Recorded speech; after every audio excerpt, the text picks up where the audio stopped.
Hola, buenos días. Hoy vamos a hablar de la fasciosis. Cuando tenemos un dolor de talón, todos, yo creo que lo primero que hacemos es acudir al fisioterapeuta, a nuestro médico. Bien es cierto que en algunas ocasiones los tratamientos que nos prescriben para este tipo de dolencias pues suelen ser, a lo mejor, no decir que sean malos ni que sean mejor o peor, ¿no? Sino simplemente que se quedan, pues a lo mejor a medias, ¿no?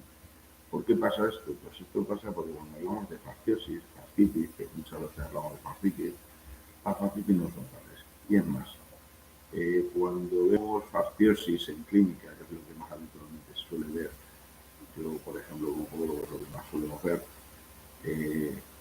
muchas veces se nos olvida que hay 10 o 12 diagnósticos diferenciales que hay que cribar, ¿no? Y que hay que hacer, ¿no? Porque, claro, si nos centramos solo en, si nos centramos solo en el dolor del talón, pues hay muchas otras patologías que pueden dar dolor de talón, pueden causar patología y no son tales. Para ello es importante realizar pruebas de imagen complementarias, como pueden ser radiografías, ecografías, resonancias magnéticas, si no acabamos de ver claro en una ecografía, a lo mejor no estamos muy duchos en la imagen sonoanatómica de la zona y puede confundirnos con otro tipo de patologías que están ahí, claro, cuando las vemos no sabemos ver exactamente, y en una resonancia magnética que siempre nos informa el radiólogo, pues hombre, se clarifica un poco más otros diagnósticos que pueden estar ahí, ¿no? Entonces es importante hacer este tipo de pruebas de imagen. Incluso algunas veces, cuando sospechamos que puede haber un edema calcáneo, que es muy habitual, tenemos que pedir una mamografía. O sea, aunque es verdad que si pedimos una resonancia, si el paciente tiene un edema óseo en el calcáneo, se va a ver fácilmente igual. Se ve en la resonancia, ¿vale? Entonces, es importante, sobre todo, como siempre, hablar con el paciente, preguntarle cuánto tiempo lleva con este dolor, hacer una anamnesis pues, como condiciones, ¿no? Preguntarle por patologías previas, si toma medicaciones, si hace deporte, si es una persona sedentaria, aunque eso es verdad que ya lo vemos cuando entra el paciente por la consulta, ¿no? Pero bueno, preguntarle si tiene o su actividad laboral diaria como es, si es de pie, si está sentado, si está en bipedestación pero está parado, como por ejemplo camareros o dependientes, gente que está de pie parado, cajeras. Este tipo de público también es cierto que es recomendable de preguntarle por esa actividad, ¿no? Porque también, claro, todo esto va a condicionar el tipo de tratamiento que luego vayamos a hacer y sobre todo caminar un poco hacia el diagnóstico que pueda tener el paciente. Si no sabemos o dudamos o tenemos el firme convencimiento de que este paciente lo que le ocurre no es lo que pensamos, mi recomendación es que mandemos una resonancia magnética, ¿vale? Ya digo que ahí el radiólogo te informa para decir si hay color, si hay fascitis, si hay fasciosis, si hay roturas de fascias, si hay edemas grasos en la planta, si hay edemas en el calcáneo, si hay atrapamientos nerviosos, si hay zonas de atrapamiento, que es muy habitual, que es una de las cosas que más solemos ver tanto los fisios como los podólogos, como los médicos deportivos, pacientes que nos vienen a consulta con un dolor del talón y resulta que lo que tienen es un dolor de talón, efectivamente, pero algunas veces concomitantemente pues tienen también un atrapamiento del nervio plantar lateral, el nervio de Baxter, ¿no? Que es bastante habitual. ¿Qué es lo que tenemos que hacer entonces? Pues lo que tenemos que hacer entonces son pruebas de eh, para hacer un diferencial, digamos, ¿no? de la zona habitualmente.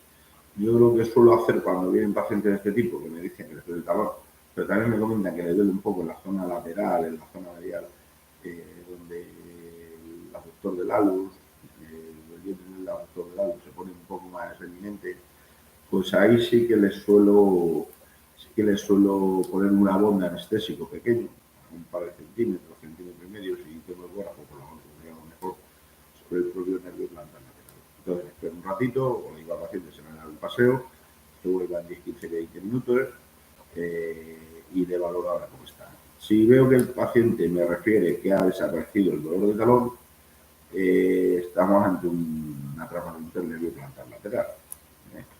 Y eso lo que amerita no son plantillas, a no ser que veamos un pie muy valgo, muy cabo, ahí sí que será casi con toda seguridad necesario poner un soporte plantar que evite que ceda ese arco y que ceda ese retropié.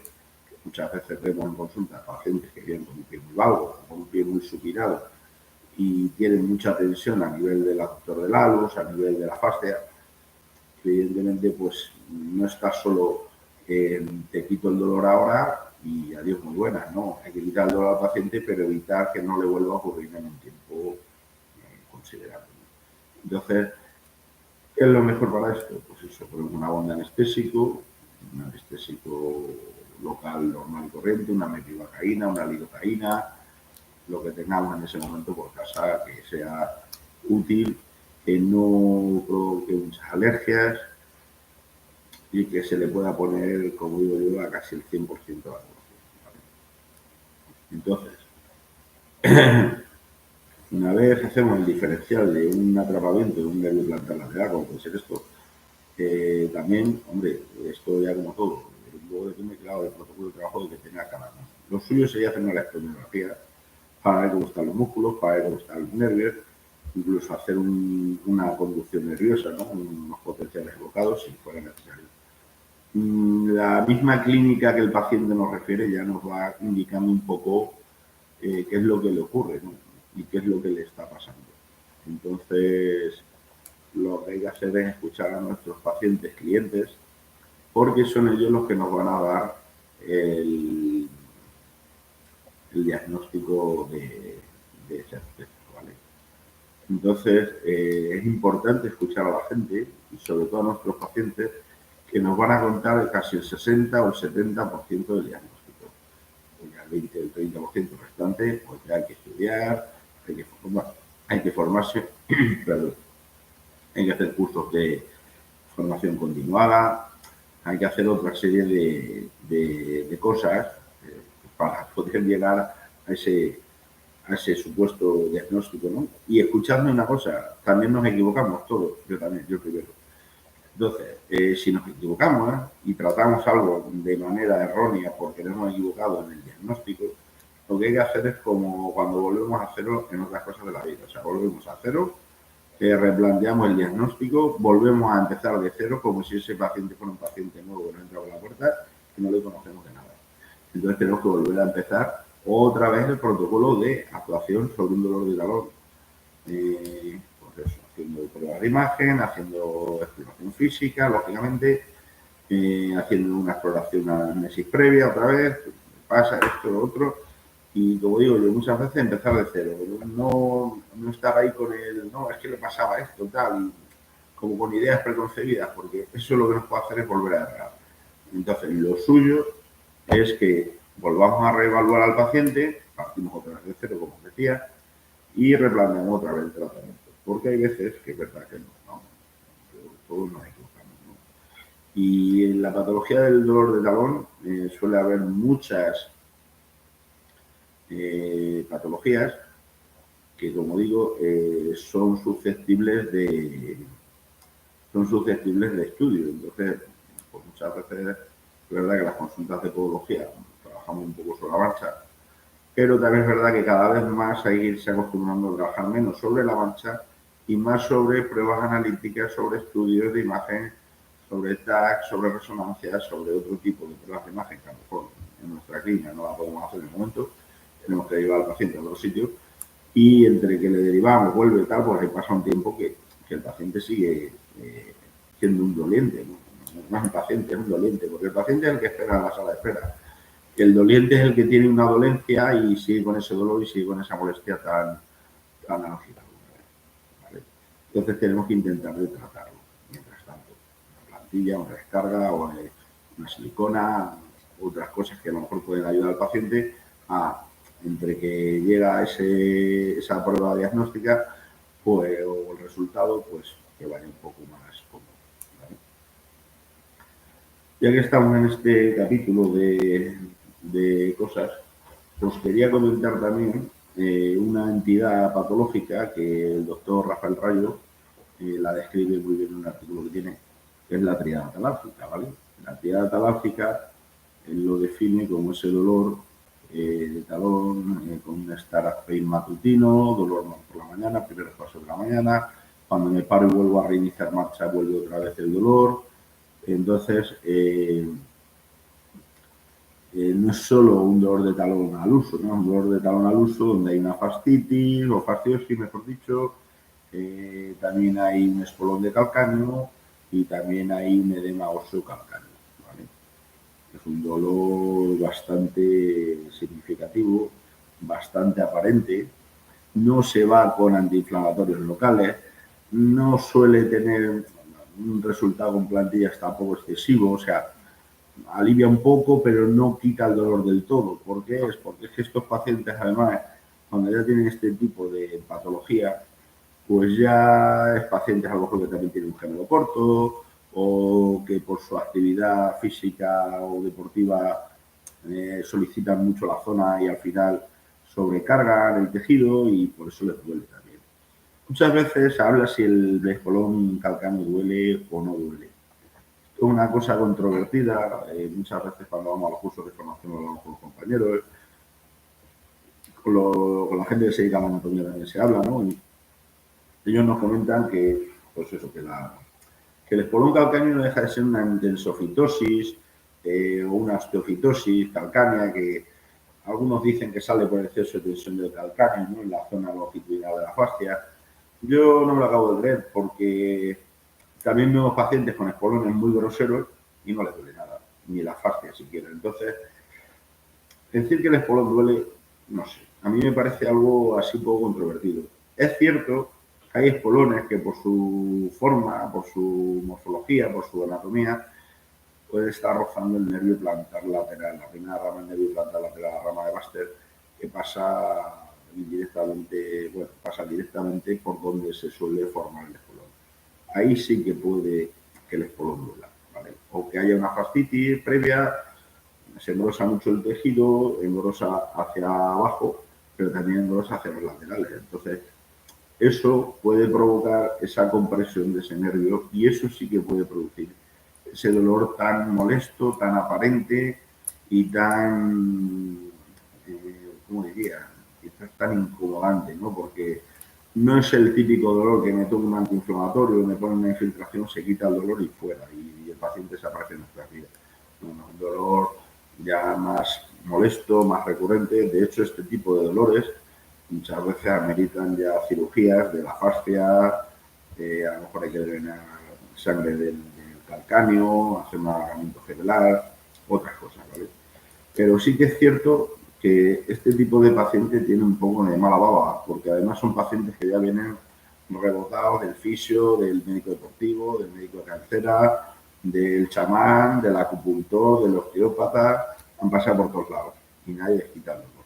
Y el paciente le da igual con que le quites el dolor, pero el paciente lo que quiere es que le quites el dolor, evidentemente. Muchas veces pues se hacen tratamientos conservadores de primera línea, de primer escalón, como son plantillas, como son ortesis que no son a medida, o sea, ortesis estándar, descargas, vendajes, estas cosas. Y luego, pues, en un segundo escalón, pues se puede hacer laserterapia, ondas de choque, magnetoterapia, infiltraciones con corticoides, con ácido hialurónico, con PRP, se pueden poner también con PRP, se puede poner también electrólisis percutánea intratisular. Yo no soy muy partidario de ella, sé que hay compañeros que la usan con bastante buen resultado, pero bueno, no es una cosa que de momento me interese, porque creo que lo que hacen con la EPI se puede hacer con química o se puede hacer con acupuntura también, estimulando o inhibiendo puntos gatillos, e incluso con el láser. También tenemos la posibilidad de, con una pieza de mano de punto gatillo, tratarlo puntualmente, bueno, pues, o sea, punto gatillo, no tiene point. Lo que hacemos es que lo inhibimos o lo estimulamos dependiendo de el contexto, dependiendo de lo que nos cuente nuestro paciente. Eso sí creo es importante porque muchos pacientes que nos vienen contando dolor de talón, casi la inmensa mayoría, puedo decir 85-90%, vienen con trigger point positivo en el gemelo interno, en la zona alta, por debajo de la rodilla. Hay un dolor molesto, muy seco, que es verdad que cuando les pones una aguja de puntura o les pones el láser y les conectas ese punto gatillo, mejoran bastante la dorsiflexión de tobillo. Entonces, creo que también es un punto a tratar. Es más, debemos de evaluarlo cuando hacemos las correcciones físicas, porque suele estar bastante implicado en este tipo de cosas. En otro orden de cosas, y también siguiendo con la patología de la fascia plantar, hay que ver también los pacientes que tienen enfermedades reumatológicas, ¿no? Tipo artritis reumatoide, artritis psoriásica, artritis lúpica. ¿Por qué? Porque este tipo de pacientes, cuando ya el avance de la enfermedad sistémica cobra cierto cariz ya y cierta intensidad, empiezan a hacer intensopatías. Las fascitis plantares que hablamos proximales no son tal, son intensopatías proximales plantares, donde la entesis de la fascia del flexor digitorum brevis se inflama un poco, bueno, eso dicen, no sabemos. Yo creo que tampoco se inflama, pero bueno, creo que se degenera más que se inflama. De hecho, hay algún artículo que se ha hecho una disección de esa zona, se coge un punto de biosas, un trocito de fascia, se manda a analizar a patológica y se ha visto que hay una célula inflamatoria, lo que son células degenerativas, incluso ya en colágeno 3, que como sabemos es un colágeno que está más desorganizado que el colágeno 1. Recordad que el colágeno es una proteína que tenemos en el cuerpo, ¿no? Da estabilidad, ¿no? Mantiene los tejidos, ¿no? Entonces, si este tejido, que antes estaba de una determinada manera organizado, de una manera lineal, homogénea, donde la transmisión de esa fuerza a través de ese tejido es normal o es dentro de una normalidad, y ahora ha pasado a formarse un colágeno tipo 3, que es un colágeno desorganizado, donde las fibras están de manera heterogénea, donde la transmisión de fuerzas es totalmente anómala o aberrante, y eso produce dolor, aumenta la sensibilidad de esos propioceptores que tenemos en el pie, aumenta también la tensión en esos mecanorreceptores. Por eso también muchas veces se utilizan ondas de choque, ¿no? Porque la onda de choque produce un impacto, ese impacto es una energía mecánica que lo que hace es que aumenta la temperatura de la zona, produce una hiperemia, y también produce, debido a ese cambio de una onda acústica o mecánica, pues estimula, si hay adherencias en ese tejido, que se despegue. Y que ese colágeno 3 que se ha formado, pues se rompa, volvamos a meter a ese tejido en un proceso de curación o de recuperación. Es verdad que cuando ya entramos en este tipo de tratamiento hay que explicar al paciente, oye, rompemos tratamiento, vamos para atrás para ir para adelante, ¿no? Entonces hay que explicarle un poco que vamos a volver atrás, pero que va a ser para su mejoría.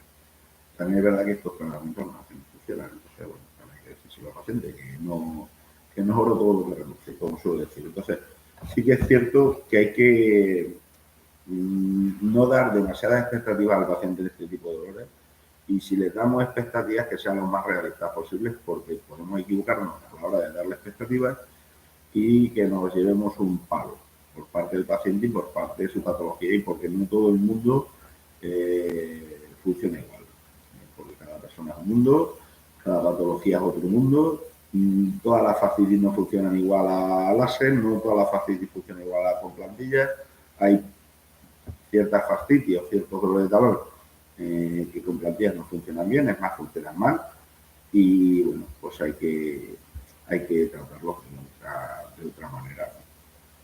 Mira, hasta hace 2 semanas vino un señor que le habían visto en Madrid, un compañero, con mucho nombre, con mucha fama, le habían diagnosticado una fascitis. Es verdad que el hombre venía con un poco de tensión facial en el pie, le habían puesto unas plantillas de polipropileno, bueno, todo bien, tal, pero el paciente me sigue contando dolor.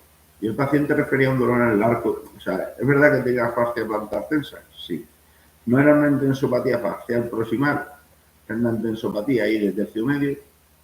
hice una ecografía, no se le veía nada, no se veía una ecografía muy aparente fascitis, sí que se le notaba de visú y a la exploración física manual, pues eso, un exceso de tensión facial, pero era por un piequino, que tenía un antepiequino. Entonces, después de volverle a reevaluar, partiendo de cero, como si no supiera nada de él, al explorarle, contaba un punto doloroso en él, en la zona del arco interno. Y contaba parestesias, disestesias, tenía también una disestesia de toda la zona del nervio plantar medial, e intuimos que lo que le ocurría más era un atrapamiento del nervio plantar medial. Además, lo que él contaba es que cuando empezaba a andar, bien, por la mañana, bien. O sea, ya hay descartas que pueda ser una fascitis. Porque no es el típico dolor, me levanto por la mañana y hasta que esos planos deslizan, desaparece un poco la sensación molesta, dolorosa, que es lo que ocurre cuando hay una fascitis plantar. Él me contaba que cuando llevaba andando, hace senderismo, y cuando llevaba andando 2 o 3 horas, le empezaba el dolor. Y cuando voy a Madrid, que ando en terreno duro, a la hora empieza el dolor. ¿Qué quiere decir eso? Pues que cuando empieza a mover esas estructuras, por pura biomecánica, se le comprime la zona. Es lo que estaba contando. Entonces, le hicimos un tratamiento con infiltraciones guiadas, con un corticoide post en la zona y adiós muy buenas. El hombre vino a una revisión hace poco y está bastante mejor. También es verdad que, como le dije, digo, necesitas plantillas, porque es verdad que tu pie tiene unas determinadas características que sí que es verdad que necesitas plantillas. El problema es que las plantillas que le han hecho, yo no sé si es que le han cogido el molde en descarga o cómo se lo han cogido. El caso es que la plantilla no le da buen soporte de arco. Como no le da buen soporte de arco y es donde le molesta, pues sigue estando a tensión en la zona y por eso creo se le ha irritado más. Entonces, lo que le hice el otro día cuando hice una revisión fue en ese sobrearco que tiene, que no le llena, que no le da soporte, nunca mejor dicho, meterle fieltro de algodón hasta que rellene un poco, valorarlo ahora en, pues eso, en 15 o 20 días, que me parece que le dije que viniera a verme y a ver cómo va, ¿vale? A ver si se le ha quitado un poco la algia, ¿vale? Sobre todo la tensión facial, más que la algia, ¿vale? La algia, imagino que con la infiltración que le puse se la habrá quitado. Pero también es verdad que hay que volverlo a valorar por ver que no necesitamos una cosa más, ¿vale? Como traía unas plantillas, pues en las plantillas le puse un sobrearco y les puse unas piezas en el antepié que creo le hacían falta. Algunas veces nos vamos a compañeros que tienen mucho nombre, que no digo que sean buenos o malos, ¿no? Pero a lo mejor el que tiene nombre es uno, pero el que lo ve es otro compañero, compañera, que bueno, pues no tienen las mismas habilidades o las mismas experiencias, la misma experiencia clínica que tenga el profesional que aparece aquí en la foto, ¿no? Y esto, pues, ¿qué trae consigo? Pues que vemos muchos pacientes, mucha gente, pero a lo mejor no se les ve como no se les debería ver. Bueno, digo yo que esto es una opinión personal mía, no hablo mal de nadie, simplemente es una opinión. Entonces, creo que a los pacientes los tenemos que ver nosotros. Los tenemos que ver nosotros, nos puede ayudar un compañero, una compañera o varios, ¿no? A la hora de establecer un diagnóstico de presunción o un diagnóstico de certeza, ¿vale? En otro día, en otra sesión, si queréis, os puedo hablar del diagnóstico diferencial de la fascitis. Mucho, ¿no? Hay bastante historia ahí. Y cómo podemos llegar a diagnosticar una fascitis o otras patologías que no son fascitis, que también dan dolor en el talón, pues una talalgia, ¿no? Hablar del término talalgia es hablar de un término muy general que abarca muchas cosas, igual que hablar del término metatarsalgia. Eso abarca muchas cosas. O cuando el médico nos dice, o el fisio, tienes una lumbalgia, tienes una dosalgia, vale, pero ¿por qué tengo la dosalgia? ¿Por qué tengo la lumbalgia? Una vez pues se irrita la lumbar sigma y tienes una lumbalgia. Otras veces tenemos una lumbalgia porque has hecho un gesto, ahora que se lleva mucho esto de crossfit, has hecho un peso muerto y te ha pegado un tirón atrás. Entonces, también hay que ver ese tipo de, pues eso, lo que decía antes, la actividad deportiva, física que tiene el paciente, ¿no? A la hora de, o has hecho un peso muerto y has hecho una hernia discal y por eso te empieza a doler el talón. por una radiculopatía L5S1. Entonces hay que tener también en cuenta todo este tipo de patologías que parece que no nos tocan nada, porque como está en el pie, no nos toca, sí nos toca, y nos toca mucho. Entonces, ¿qué es lo que tenemos que hacer? Hablar con nuestro paciente, dejarle que hable, que se exprese, que te cuente. Los pacientes muchas veces cuando vienen a consulta de podología no nos cuentan ahorita las cosas, nos cuentan luego a posteriori, cuando ya se van por la puerta. O en mitad de la sesión que te empiezan a contar otras cosas. O le preguntas al principio si tomo alguna medicación, no tomo nada, no tomo nada. Y luego ya cuando empieza a darle un poco de confianza te empiezan a expresar que toman no sé qué, que les ha pasado no sé cuál, que les han operado de no sé qué. Cirugías de espalda donde hay cicatrices, pues ahí hay que tener también